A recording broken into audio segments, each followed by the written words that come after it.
Welcome to Tab Briefs, a weekly look at headlines from the world of faith for April 3rd, 2020. Here are some of the stories we've been following this week. The United States has more than 250,000 coronavirus infections as of April 3rd, and that number is increasing rapidly. Yesterday, the global infection rate surpassed the 1 million mark. As coronavirus infections multiply throughout the United States, a Lifeway survey of 400 Protestant pastors from around the country found that almost half of churches have already decided not to meet in person for Easter. 3% said they plan to have an in-person gathering no matter what, and the rest are in wait-and-see mode. Each Sunday in March saw fewer and fewer churches meeting in person in response to urging from the White House and state health officials to avoid crowds of 10 or more and to stay home as much as possible to prevent the spread of the coronavirus. The vast majority of churches said they were able to transition to some form of online service, streaming or uploading videos to social media platforms like Facebook or YouTube, or using their church websites. More than half said they also moved their adult groups online. As of this morning, just 12 states do not have a statewide stay-at-home or shelter-in-place order. Alabama is one of those states. In 7 of the 12, including Alabama, counties or cities have issued their own stay-at-home mandates. Under these directives, people can still leave their homes to go to the grocery store, to the doctor, and to go outside as long as they abide by social distancing guidelines of maintaining a 6-foot distance from others and avoiding social groups of 10 or more people.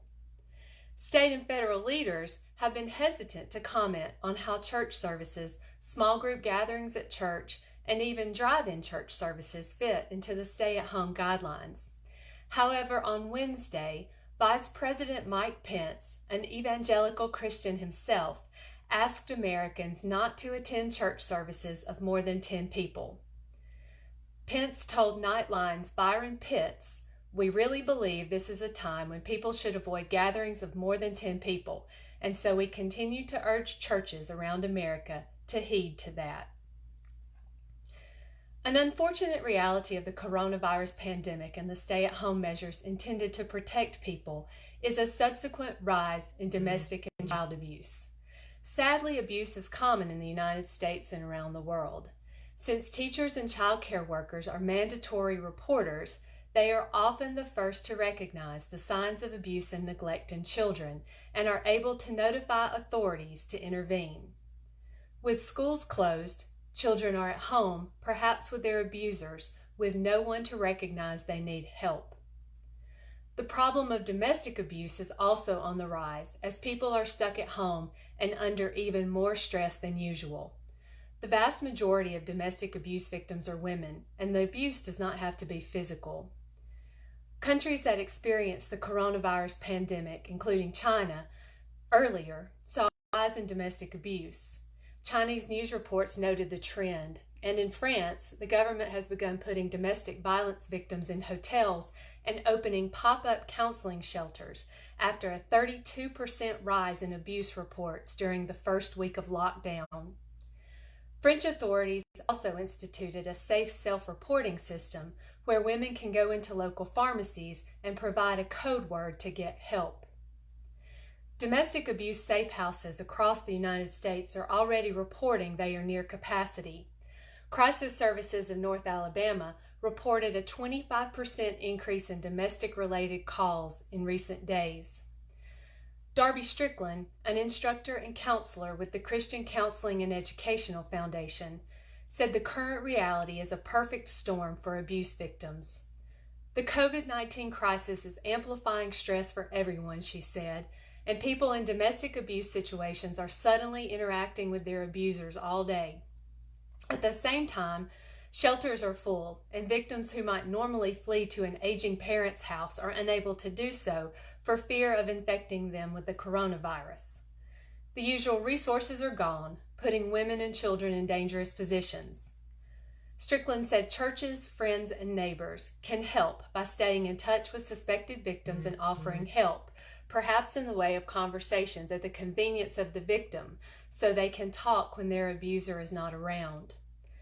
Another way to help might be providing a hotel room for escape.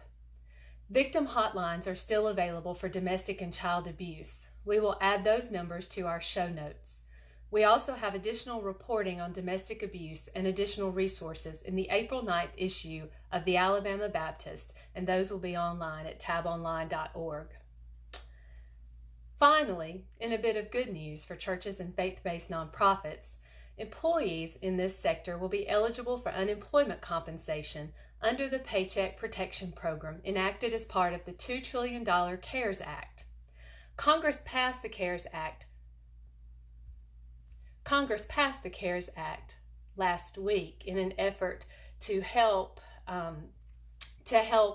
relieve some of the economic stress of the current pandemic and the shutdowns. Under the $2 trillion CARES Act, under the CARES Act, Congress set aside $350 billion to guarantee loans to businesses employing fewer than 500 employees for expenses like payroll, utilities, and rent. Nonprofits, including churches and other religious ministries, are eligible to receive funds covering up to 2.5 times their average monthly payroll, with a cap of $10 million per loan. Before yesterday's announcement, the interim final rule was issued by the U.S. Small Business Administration. There were concerns that churches and faith-based nonprofits might have liberty concerns if they accepted the loans. The clarification from the Small Business Administration says the loans will be made consistent with constitutional, statutory, and regulatory protections for religious liberty. Additional guidance is expected to be issued today to help leaders understand the program and to help churches and other faith-based nonprofits understand the religious liberty protections. And those are your tab briefs for April 3rd, 2020. To read more about these and other stories from the world of faith-based news, go to tabonline.org and continue to follow us on all our social media platforms. Thanks for watching, and join us again next Friday.